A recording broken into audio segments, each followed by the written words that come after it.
مساء الخير، شلونكم؟ ان شاء الله زينين. عذروني تأخرت عليكم. مدام اجواء شتاء فلازم ناكل لبلبي. يلا تعالوا وياي نسوي اطيب لبلبي. اول شي عندي الحمص، غاسلته كل زين ومنقعته ليلة كاملة.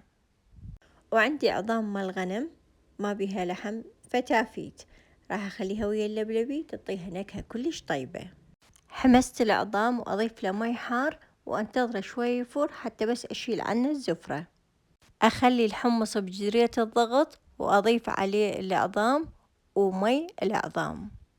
خليت الحمص على النار راح ابقيه تقريبا 3 ساعة.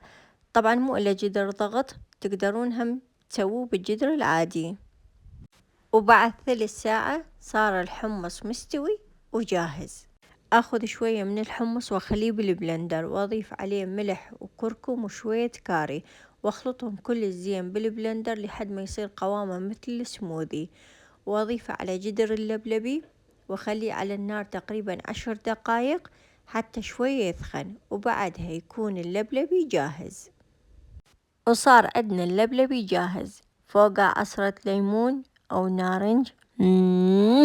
بعد طيب. وبالنهاية لا تنسون الاشتراك بالقناة ولايك وشير للفيديو. ألتقيكم وصفة ثانية.